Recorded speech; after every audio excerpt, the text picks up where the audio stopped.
Most of us are experts at avoiding criticism. It doesn't feel good to fail or to be judged publicly, so we tend to avoid situations where that might happen.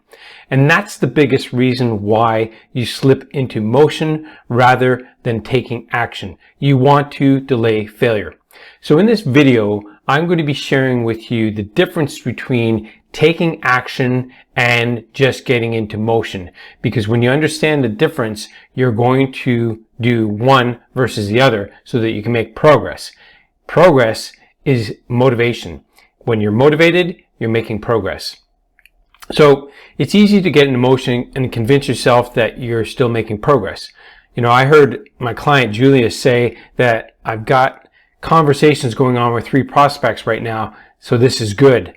You know, we're moving in the right direction. Or I brainstormed some ideas that, you know, for a service that I wanted to offer, and it's coming together. So motion makes you feel like you're getting things done, but really you're just preparing to get something done. There's a huge difference. So when preparation becomes a form of procrastination, you need to change something. You don't want to merely be planning, you want to be practicing. In practice, it doesn't matter how long it takes to get your business running itself. What matters is that you take the consistent actions you need to take to make progress, right? So do you see what we're doing here? It's nothing short of revolutionary. You need to be in action and not just in motion. Studying, researching, learning, that's motion.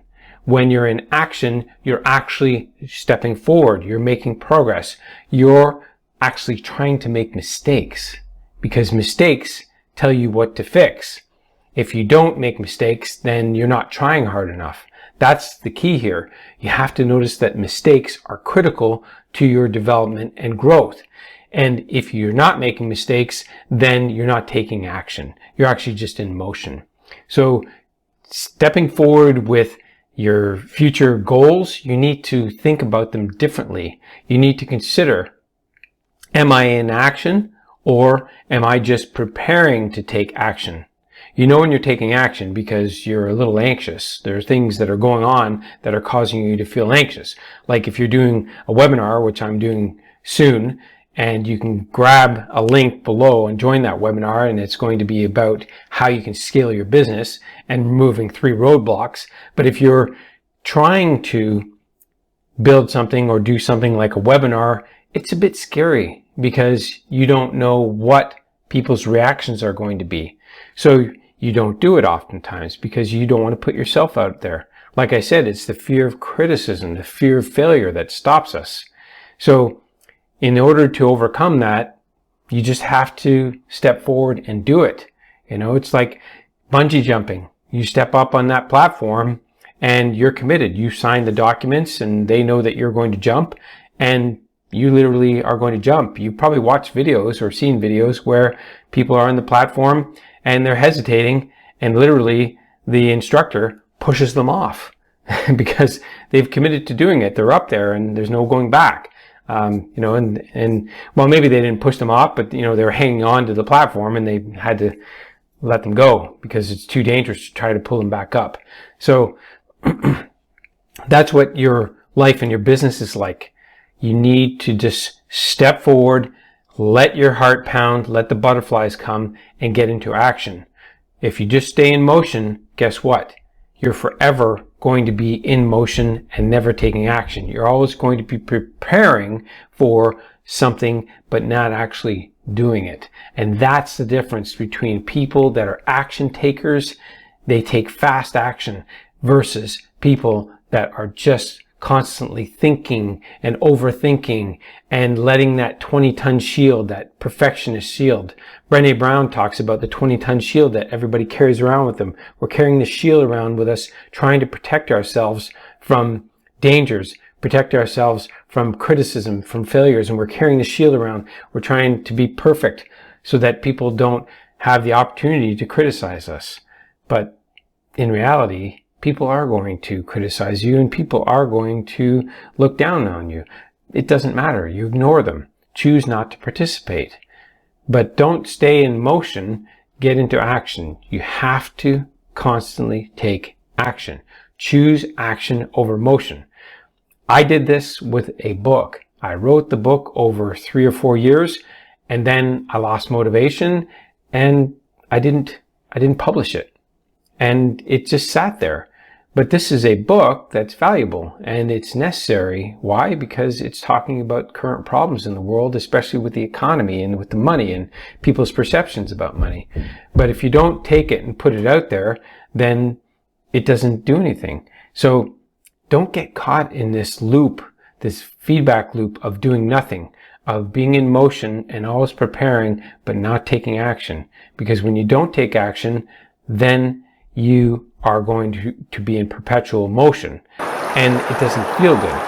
You know, there's a lot of psychology around this, and it has to do with the way that you perceive things.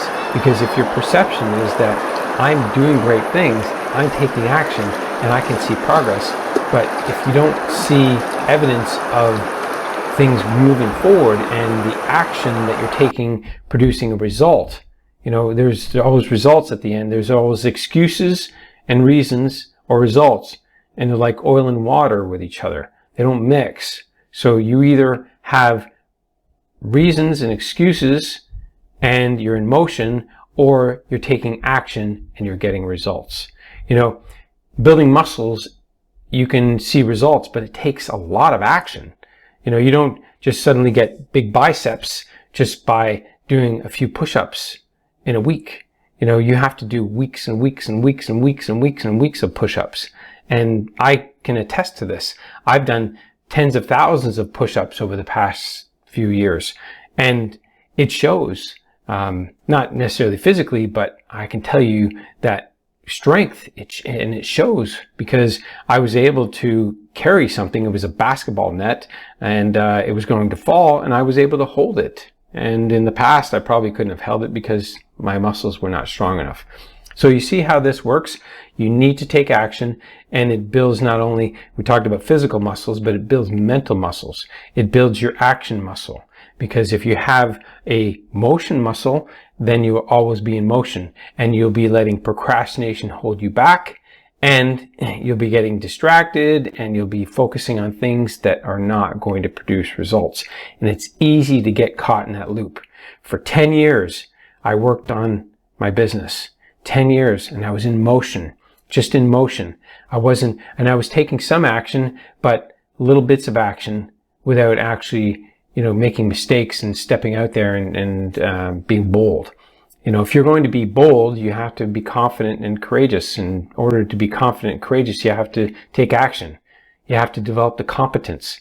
You know, to develop confidence and courage, you have to have the competence.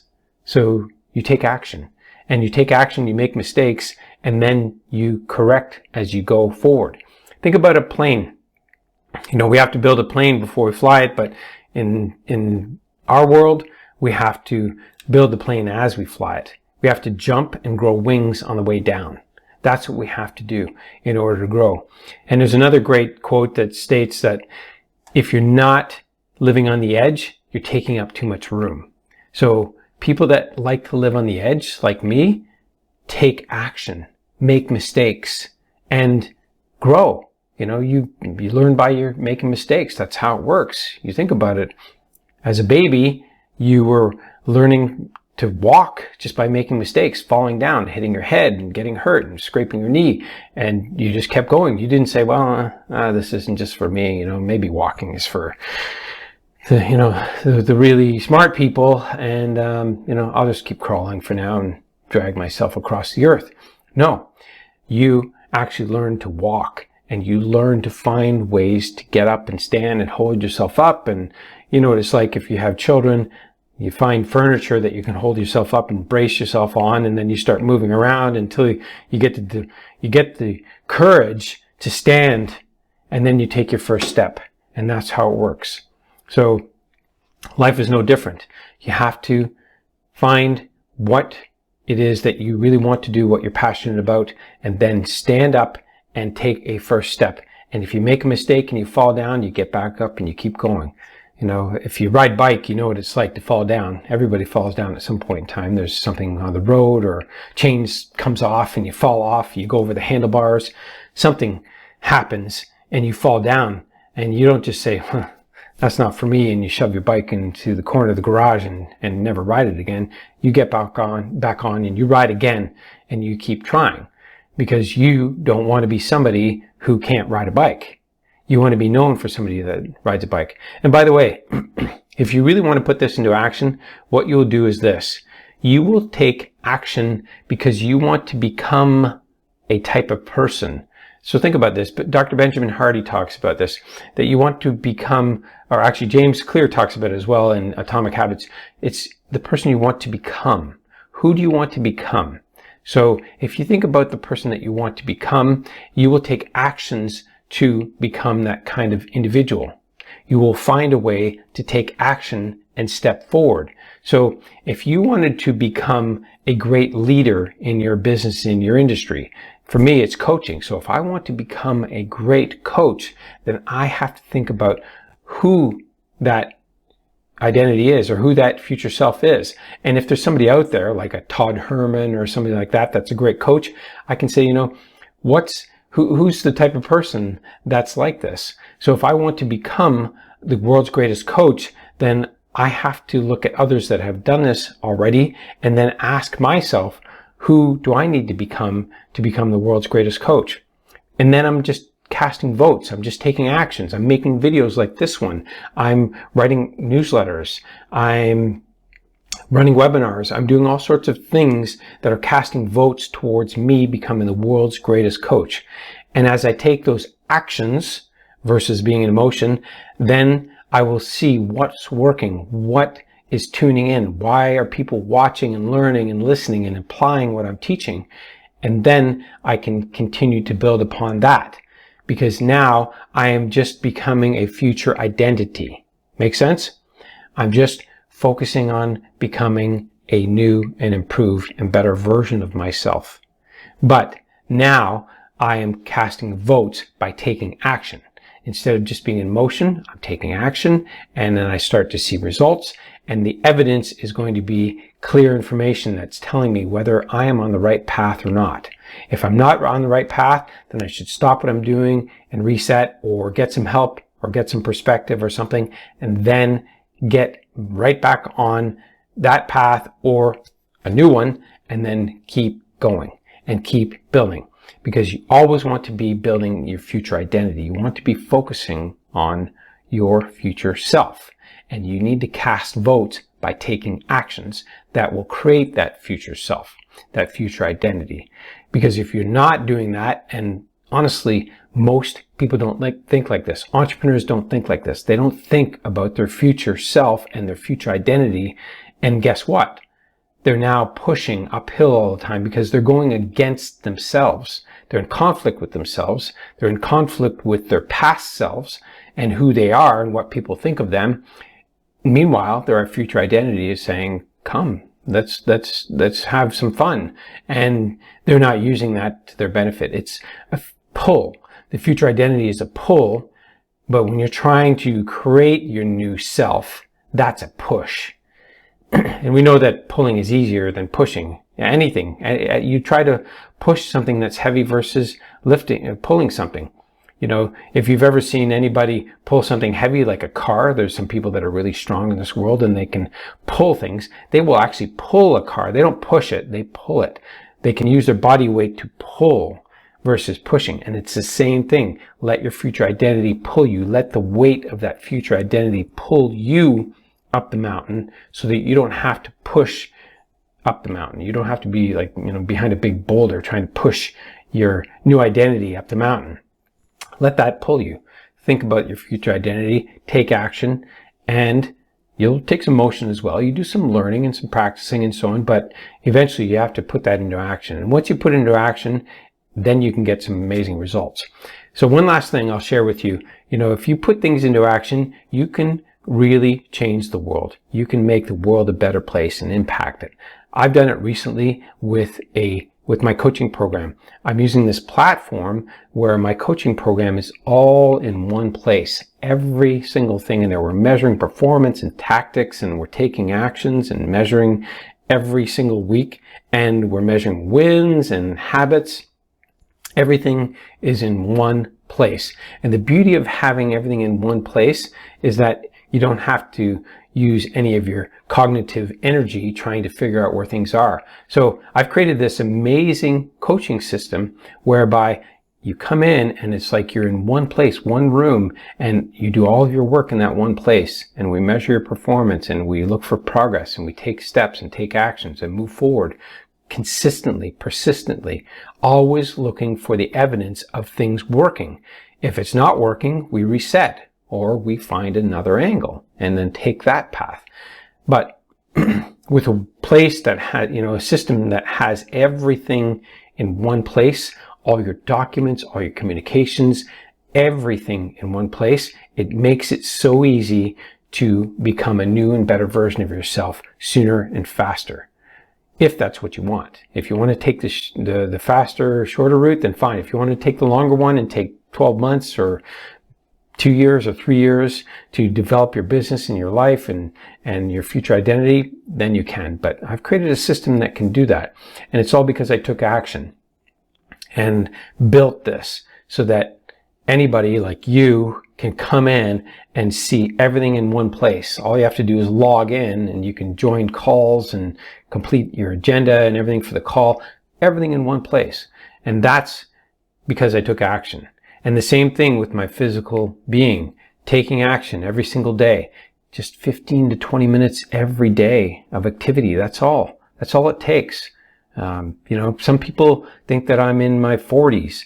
Good guess, but it's because practice, constant practice, and the results are showing now.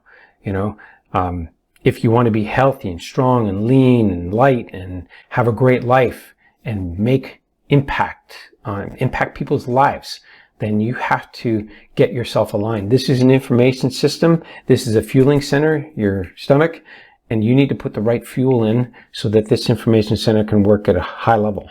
And you need to plant the right seeds in there. And when you plant the right seeds and you take action and you measure performance, then you can make incremental progress. And you feel good about that.